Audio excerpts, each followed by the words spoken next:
Hola, mi nombre es el doctor Marcos Palacio.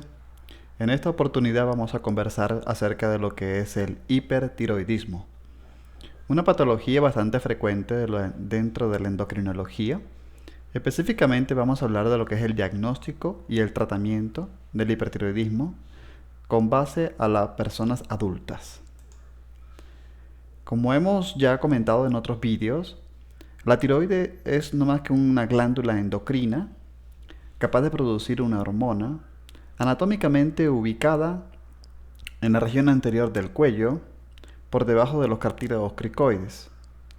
Tiene una forma de escudo, por eso su nombre de tiroides, pues tiene forma de escudo, y su tamaño aproximado es de 15 a 20 gramos.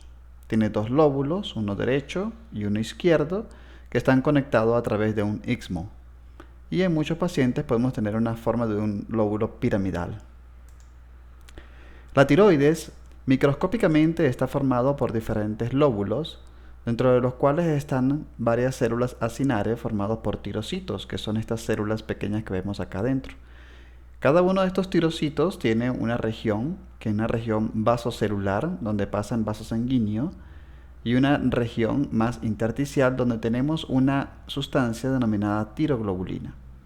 En esta tiroglobulina es donde se encuentra adherida cada uno de los componentes de las hormonas tiroideas, como son los monoiodotironina o diiodotironina, las cuales al unirse van a formar lo que son T3, que es la triiodotironina, o T4, que es la tiroxina.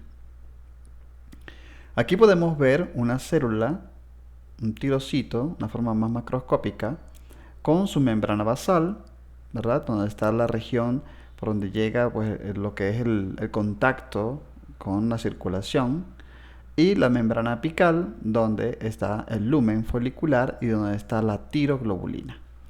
Para que este tirocito sea capaz de producir hormonas tiroideas, requiere de la dieta un consumo de yodo.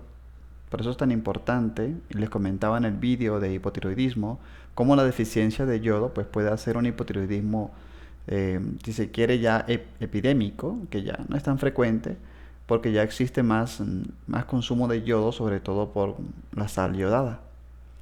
Este yodo, ¿verdad?, se introduce al interior de la célula por diferentes canales y posteriormente en la región apical se va a unir con la tiroglobulina, que no es más que una proteína, la cual a través de la peroxidasa, una enzima, se encarga de unir este yodo ionizado a la tiroglobulina para formar monoiodotironina y diiodotironina.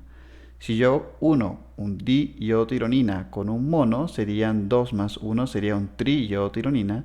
Y si uno 2 diiodotironina, serían 4, ya sería una tiroxina. Toda ella está unida a la tiroglobulina.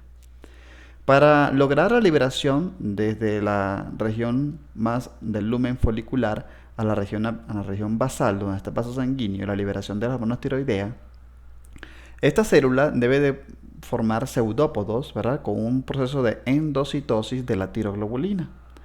Dentro de estos, ¿verdad?, endocitos, vamos a ver que va a actuar varias enzimas liposomales que van a dividir y van a liberar tanto la T3 como la T4 a través de unas proteasas. Fíjense que estas hormonas, ya T3 y T4 libres, van a pasar a lo que es la región de la membrana basal y van a salir de la circulación general. Las monoiodotironina y diiodotironina restantes simplemente se van a volver a introducir en lo que es la región, sobre todo del lumen folicular, para volver a formar nuevamente hormonas tiroideas. Posterior a la síntesis de las hormonas tiroideas, vemos también que la glándula tiroidea permite la secreción de estas hormonas a nivel del circulatorio. Como hemos dicho anteriormente, la mayor producción de hormona tiroidea a nivel de la glándula es de T4. Ella es conocida como una prohormona, ya que a partir de ella se puede sintetizar a través de unas enzimas denominadas desyodasas la producción de T3. Entonces la T4 va unida a la globulina sérica, a la albúmina, una proteína transportadora de tiroxina. Luego de ella pasa a nivel intracelular, donde es desyodada a su hormona activa, que en este caso es T3.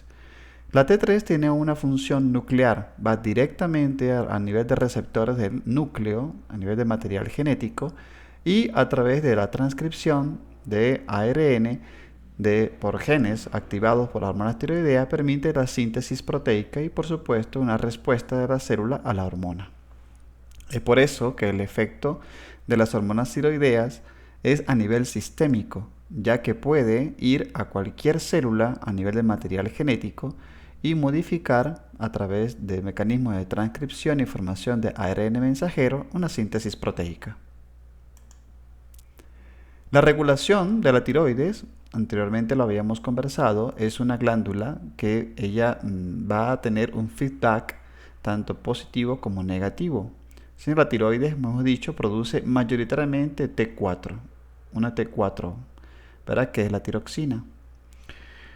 Ella responde al estímulo de la hipófisis, que es una glándula ubicada a nivel de la silla turca. La hipófisis produce una hormona denominada TSH, que es la hormona estimulante de la tiroides, y es la que se encarga de la producción de la tiroxina.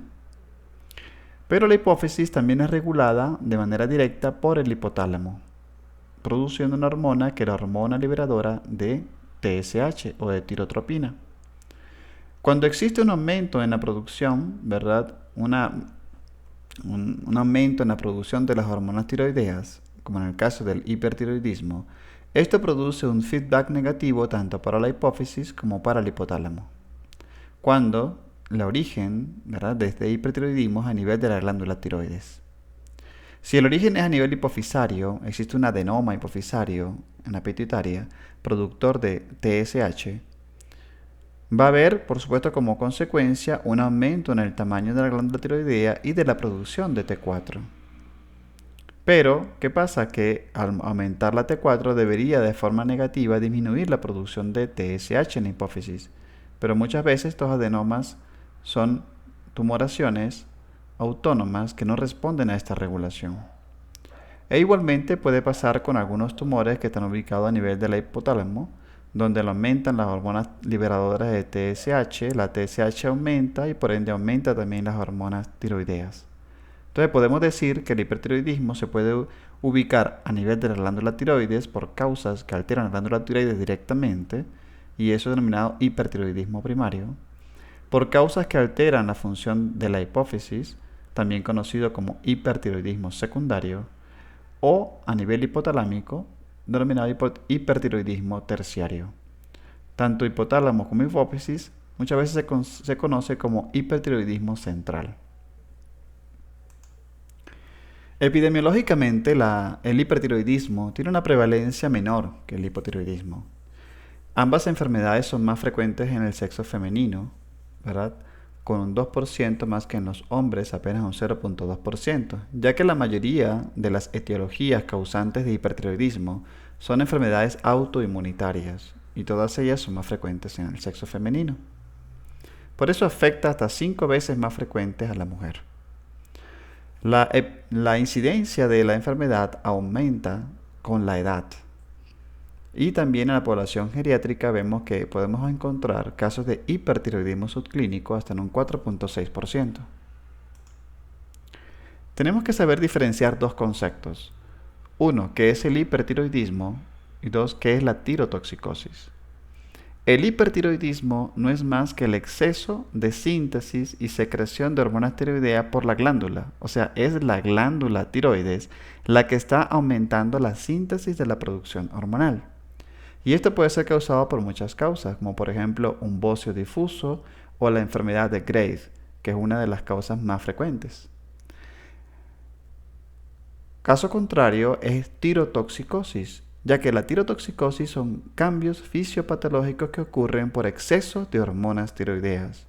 Pero estas hormonas tiroideas pueden ser endógenas, bien sea por la producción de una propia glándula, o exógenas a través de administración de levotiroxina. Esto a veces es posible que ocurra en aquellos pacientes con hipotiroidismo tratado con levotiroxina, que debido a que se han tratado con una dosis muy alta, pueden llegar a generar síntomas de tirotoxicosis. Esto puede ser de forma iatrogénica.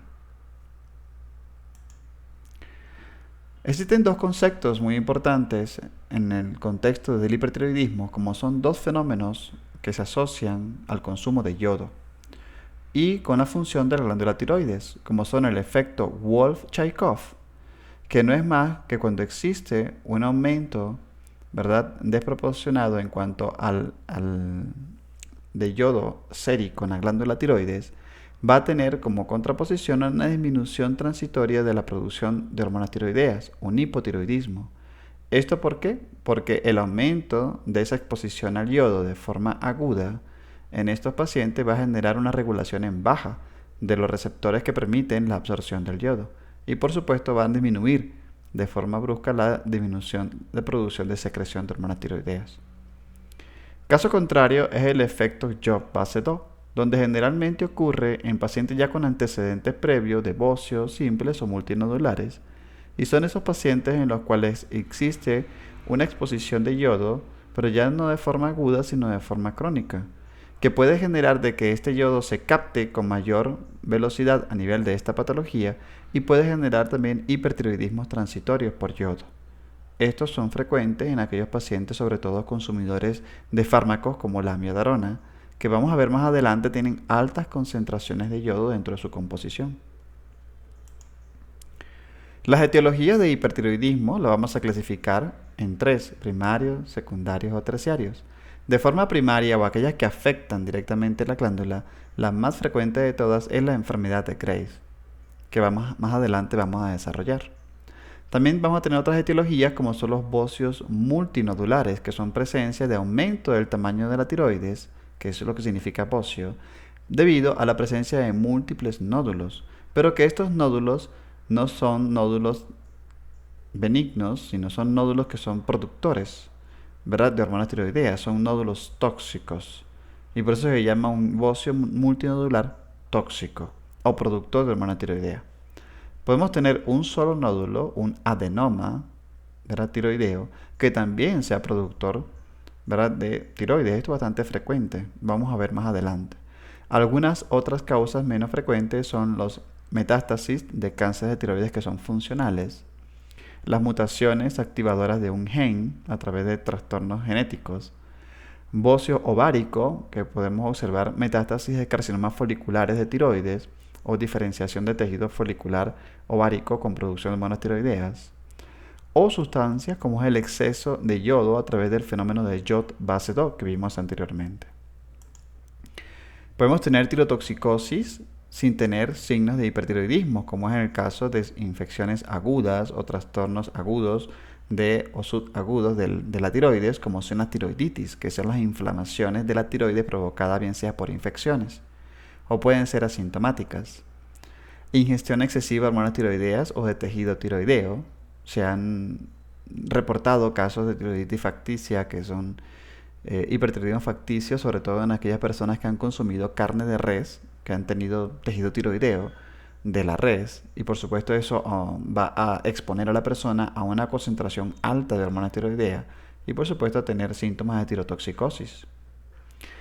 Hipertiroidismo secundario. Recuerden que secundario es cuando la causa está a nivel de la hipófisis, a nivel hipofisario. La más frecuente de ella es el adenoma hipofisario secretor de TSH.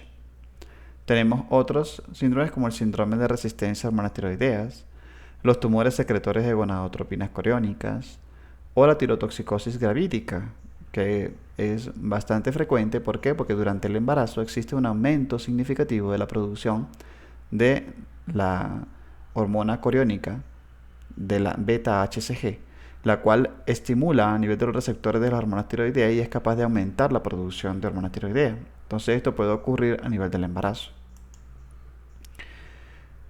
¿Cuáles son los signos y cuáles son los síntomas que puede tener un paciente con hipertiroidismo? Siempre lo preguntan mucho nuestros pacientes en la consulta.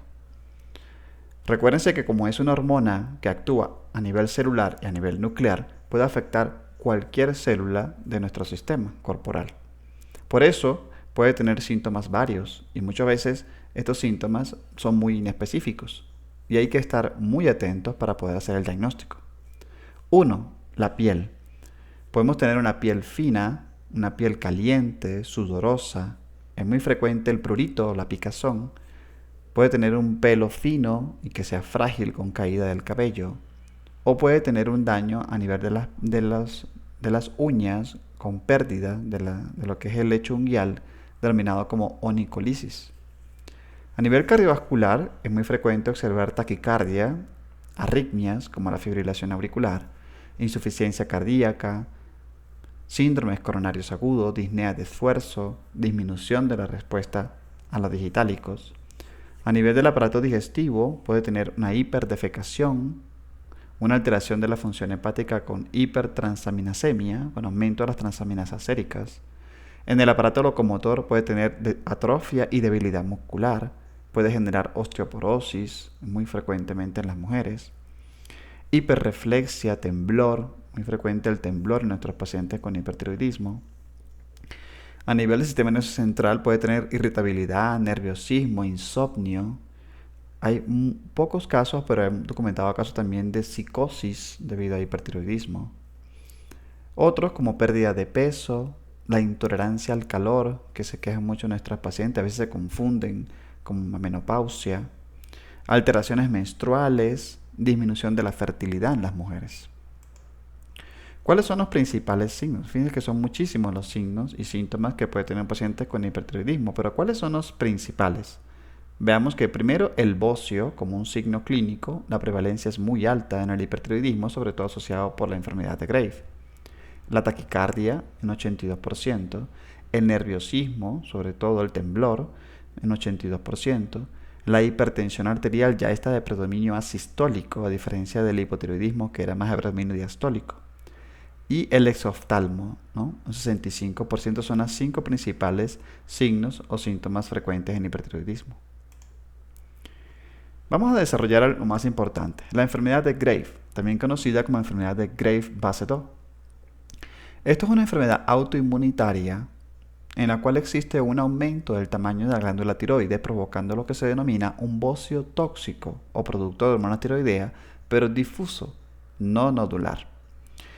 Las mujeres, como pueden ver, debido a que es una enfermedad autoinmune, están afectadas 5 veces más frecuente que los varones y puede ocurrir a una edad, verá, con una incidencia máxima entre 20 y 40 años de edad, prácticamente en la edad productiva de la mujer. Hay una predisposición familiar a estas enfermedades autoinmunes, la etiología es autoinmunitaria y hay varios factores desencadenantes, como por ejemplo puede ser el embarazo, particularmente en el periodo posparto, el exceso en el consumo de yodo, la presencia de tratamientos con interferón alfa, infecciones virales o bacterianas que pueden alterar la función tiroidea, o el estrés psicológico también se ha asociado con ellos como factor desencadenante. Generalmente la patogenia de la enfermedad está asociada con la formación de lo que se llaman autoanticuerpos, y esto debido a una disfunción de lo que son los linfocitos T, los cuales van a permitir un aumento en la producción de autoanticuerpos por los linfocitos B, sobre todo inmunoglobulina estimulante de tiroides, y otros autoanticuerpos que pueden ser determinados en sangre, como son los anticuerpos contra tiroglobulina y los anticuerpos antitiroperoxidasa, los cuales estimulan o a nivel del receptor de la TSH y aumentan la producción de hormona tiroidea. Pero aparte de que pueden lograr esto, estos autoanticuerpos también son capaces de generar lo que se llama un aumento recíproco del aumento del tamaño de los fibroblastos a nivel orbitario. Y por eso es tan frecuente observar lo que es el exoftalmo, que vamos a ver más adelante, como un signo clínico importante de la enfermedad de Graves, ya que estos autoanticuerpos son capaces de aumentar la producción de fibroblastos y de crecimiento a nivel de la cavidad orbitaria, con protrusión del globo ocular hacia adelante, un signo muy característico en la enfermedad de Graves.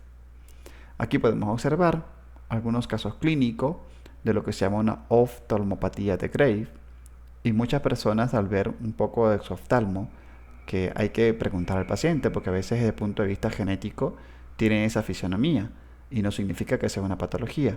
Pero por supuesto, cuando se desarrolla en un paciente que no tenga el antecedente previo, es muy frecuente observar esa protrusión ocular, con esa mirada fija, y a veces en etapas más graves, como es en el caso de esta paciente, con un edema importante a nivel palpebral, que limita la movilidad ocular y que puede llegar a provocar la pérdida de la visión en el paciente. Entonces, lo que existe es una infiltración de fibroblastos orbitarios en los músculos, ¿verdad? Por linfocitos y edema de reacción inflamatoria. Y esto produce una tumefacción dentro de la órbita que causa la proptosis o la salida del globo ocular. Altera los movimientos y puede provocar una visión doble en el paciente, también denominado como diplopía. Fíjense que el exoftalmo es tan importante que se denomina como oftalmopatía de Graves y se puede clasificar de acuerdo a la gravedad. Por ejemplo, clase 0 es cuando no tiene signos o síntomas. Clase 1 es cuando el paciente solamente tiene signos o no síntomas. Y estos signos están limitados sobre todo con lo que es la retracción palpebral en el paciente. Una mirada fija, asinergia óculo-palpebral. Afección del tejido blando, ¿verdad? Es cuando ya es clase 2, ya el paciente comienza a tener un edema periorbitario con síntomas y signos. Cuando ya existe proptosis, uno puede medir, ¿verdad?, lo que es la ubicación del globo ocular con respecto a la cavidad orbitaria y podemos observarlo a través de un exoftalmómetro de Hertel y podemos medir esta proptosis y cuando ya existe, ya eso se denomina como clase 3. Clase 4 es cuando hay una afección del músculo extraocular debido al edema y a la infiltración por fibroblastos. Los músculos mayormente alterados son el motor ocular interno, por eso generalmente puede haber una desviación de la mirada hacia afuera, y el motor ocular, sobre todo superior, donde es imposible que se siga la mirada hacia arriba junto con el movimiento de los párpados. Posteriormente, una clase 5, donde puede haber una afección corneal. Ya por ejemplo podemos tener una keratoconjuntivitis. El paciente puede tener alteraciones desde el punto de vista de la córnea. Y la clase 6 ya hay una pérdida de la visión prácticamente por una afección del nervio óptico. Y esto es como consecuencia de un edema, ¿verdad?, que produce isquemia a nivel del nervio. Otra de las manifestaciones de la enfermedad de Graves, muy característica, es la dermatopatía tiroidea, en donde, bueno, no es tan frecuente, ocurre en un 5% de los pacientes y está asociado mucho ya a la presencia de la oftalmopatía. Lo que se provoca es una placa inflamada, no indurada, rosada o violácea, que es lo que denominamos nosotros como piel de naranja, como podemos observar aquí en este paciente. Generalmente ocurre en la cara anterior y lateral de la pierna, y esto se conoce como un edema duro que nos deja fobia, denominado como mixedema pretibial. Esto se puede extender a la pierna hasta llegar a los tobillos. Otra de las manifestaciones son las manifestaciones a nivel óseo, como la osteopatía, que no es más que la formación de hueso a nivel perióstico, sobre todo aquí en los metacarpos, que es muy frecuente en los pacientes con enfermedad de Graves. Y además de eso podemos ver la presencia de lo que son los dedos en manos hipocráticos con este edema en la región distal de la falange distal de los dedos, que también es frecuente observar en pacientes que tengan alteraciones o como neumopatías. Y un signo clínico que no es más que la pérdida de la relación que existe entre la uña y el lecho unguial, que es denominado onicolisis, o también conocido como uñas de Plummer, que es un signo clínico también de hipertiroidismo por enfermedad de Graves.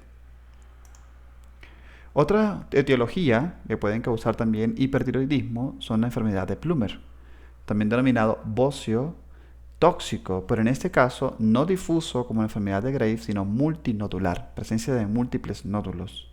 Es más frecuente en los ancianos y en las mujeres, y lo que vamos a observar son los signos clínicos del hipertiroidismo, pero asociado, ¿verdad?, con un diagnóstico por ecografía de múltiples nódulos. Entonces hay un crecimiento difuso, ¿verdad?, de la glándula tiroides, pero a expensas de múltiples nodularidades, que eso podemos observarlo a través, bien sea de la ecografía, o más fácilmente a través de la gammagrafía con tecnecio, que permite observar si esos nódulos son productores o no de hormonas tiroideas.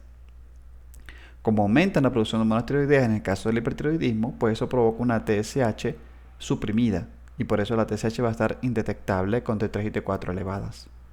Generalmente cuando son tan grandes, el tratamiento es quirúrgico.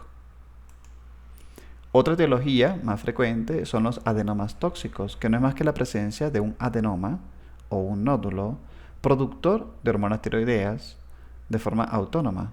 Es más frecuente en mujeres entre 30 y 50 años, generalmente puede ser único, es raro que sean malignos, generalmente ellos son benignos, y se pueden palpar al examen físico. El diagnóstico igualmente una TSH indetectable, baja, con T3 y T4 elevadas, y en ecografía pues la presencia del nódulo que es hipercaptante, como podemos observar aquí en la gammagrafía, ¿no? El tratamiento muchas veces depende del tamaño del nódulo, puede ser con yodo, radioactivo o con cirugía. Otras causas de hipertiroidismo son las tiroiditis, como puede ser agudas, crónicas o subagudas. En las agudas por infecciones bacterianas, los más asociados son estafilococos, estreptococos, enterobacter, micóticas como aspergillus o cándida, posradiación o por el uso de la amiodarona, que vamos a ver más adelante, que es un antiarrítmico. Las subagudas generalmente son virales, granulomatosas o de Kerbein, son asintomáticas o por infecciones micobacterianas. Generalmente en estos pacientes puede haber una hipertiroidismo ¿verdad? Inicial, y estos pacientes pueden generar con el tiempo ya una disminución de la producción de hormonas tiroideas, ¿verdad? Y puede desencadenar un hipotiroidismo finalmente. De forma crónica, autoinmunitaria, como son las tiroiditis focales, la tiroiditis de Hashimoto, que a la final por la destrucción, ¿verdad?, inicial que existe de todos esos folículos puede generar en sus etapas iniciales un hipertiroidismo.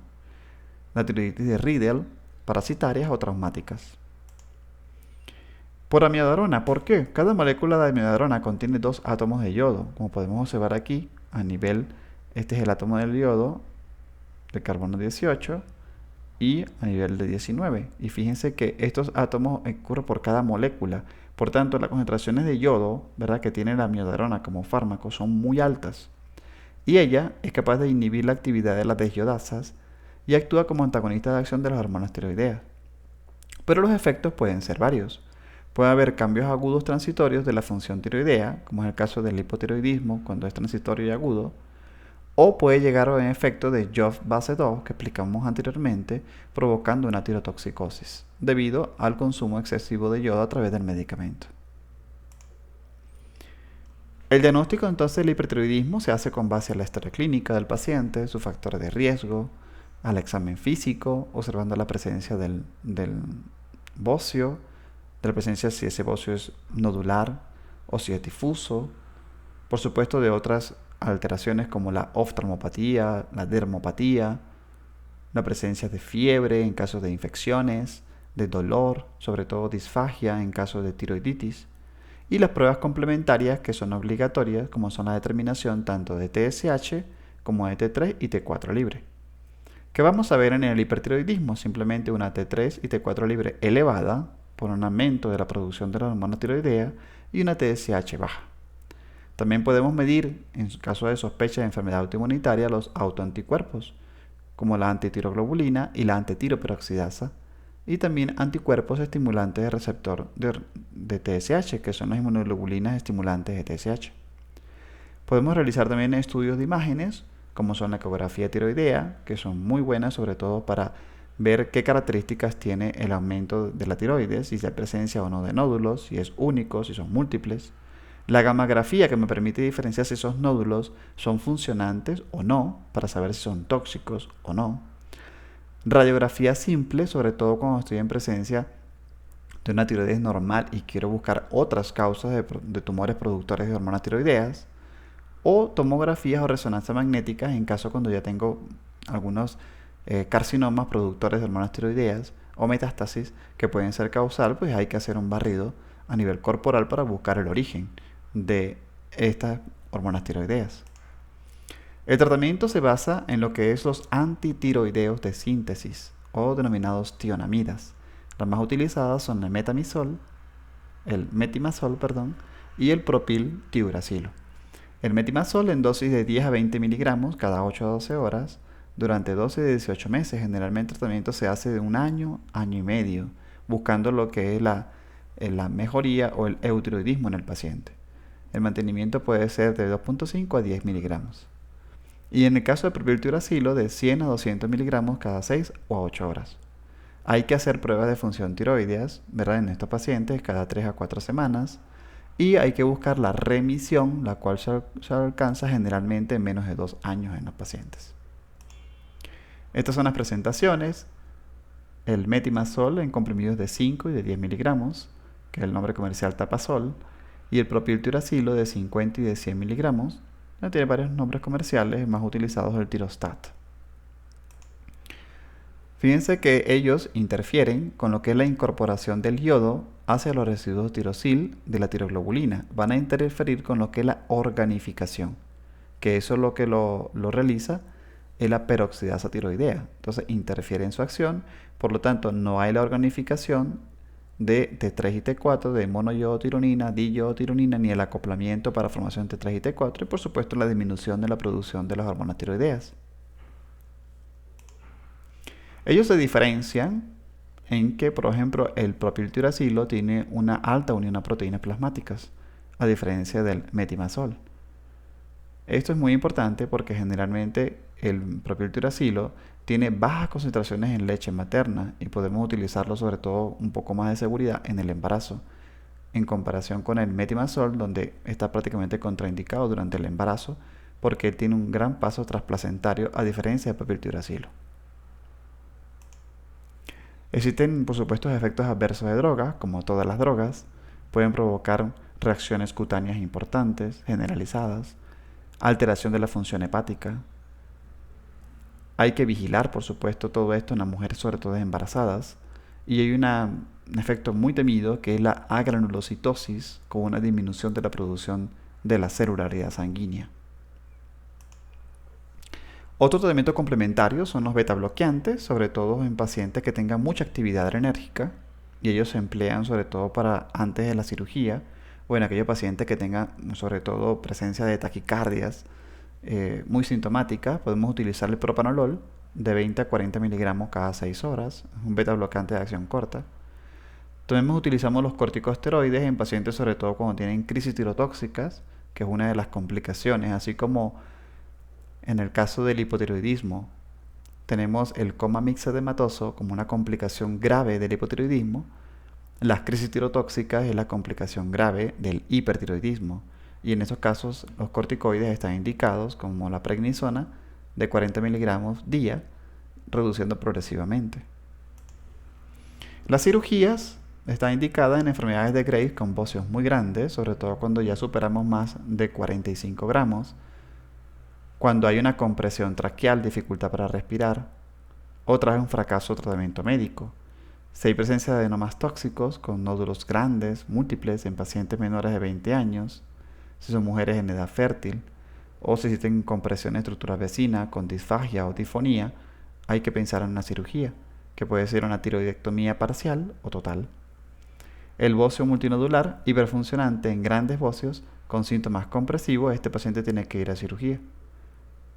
Obviamente un paciente que va a cirugía y se le hace una tiroidectomía total, pues va a perder su glándula tiroides y vamos a transformar a un paciente de un hipertiroidismo a un hipotiroidismo. Entonces, en vez de darle inhibidores de síntesis de hormona tiroidea, tenemos que darle hormona tiroidea para que él pueda pues, seguir su vida con normalidad. Para eso tenemos que preparar al paciente, darle una carga de yodo, ya que él permite también un aumento de lo que es de la consistencia de la glándula tiroides al momento de la cirugía. Se deben utilizar beta bloqueantes en los pacientes, realizar exámenes preoperatorios y rayos X de tórax. Y bueno, tiene múltiples complicaciones como son hemorragias, muchas veces puede haber lesión del nervio recurrente con disfonías, insuficiencias ventilatorias, pues crisis tirotóxicas agudas. Obviamente el paciente, si es tiroidectomizado de forma total, va a tener hipotiroidismo, y en algunas ocasiones, debido a la presencia de las paratiroides en la cara posterior de la glándula tiroides, muchas veces es difícil poder diferenciar el tejido, y en esos casos, cuando no hay una buena pericia quirúrgica, podemos también provocar un hipoparatiroidismo. Muchos de estos pacientes terminan con niveles de calcio sérico bajos y hay que reponer el calcio y muchas veces reponer tratamiento para el hipoparatiroidismo posterior. También podemos utilizar yodo radioactivo. Esto es más utilizando un yodo marcado 131 que emite rayos gamma y beta.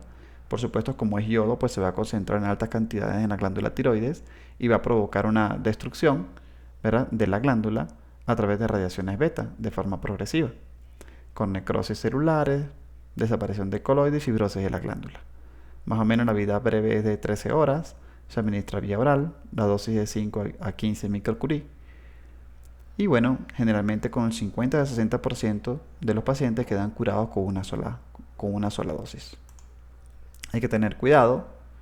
¿Por qué? Porque bueno, primero el yodo pasa por la lactancia materna, entonces evidentemente en caso de lactancia hay que cesar 6 semanas antes de la misma, 6 semanas antes para desactivar el tejido mamario. Hay que bajar el porcentaje de yodo para que pueda ser absorbido por la tiroides. Tiene que bajar el consumo de yodo. Tiene que ser una dieta baja en yodo. No puede estar expuesto a contrastes yodados el paciente. Entonces hay que decirle al paciente de que no puede comer mucha sal enriquecida con yodo. No puede comer mariscos, moluscos, pescados azules, productos lácteos y derivados de soya, coles, acelgas, brócolis, espinacas, ya que ellos tienen grandes contenidos de yodo. Entonces cuando se da el yodo como tratamiento, pues no se va a absorber adecuadamente y se va a perder pues la dosis terapéutica.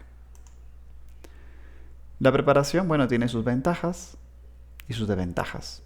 En cuanto a las ventajas de utilización del yodo, es que el tejido no tiroideo no queda expuesto a suficiente radiación como para producir alteraciones.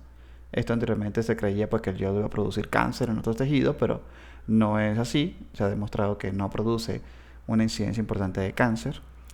El hipoparatiroidismo es muy menor en comparación con la cirugía. Tiene menor costo, por supuesto, menor riesgo quirúrgico y no requiere hospitalización. ¿Cuáles son las desventajas? Que tiene una alta incidencia de hipotiroidismo tardío, pero obviamente eso es lo que nosotros queremos. El periodo prolongado antes de obtener control del hipertiroidismo, ya que esto no es que yo le doy el yodo y ya mañana está hipotiroideo, no, eso va de forma progresiva. Puede empeorar, esto sí es muy importante vigilarlo, debido a que el yodo también va a activar todos esos fibroblastos y cada inflamatoria a nivel de la región periorbitaria y puede empeorar la oftalmopatía en pacientes con oftalmopatía de Graves. Y está contraindicado, por supuesto, su uso en el embarazo. Entonces, dependiendo de las dosis que demos, ¿verdad? El tiempo de evolución, podemos tener que un 30% de los pacientes llegan a curación. Fíjense que un 70% recidiva, a los cuales podemos dar una segunda dosis de yodo o pueden ir a cirugía.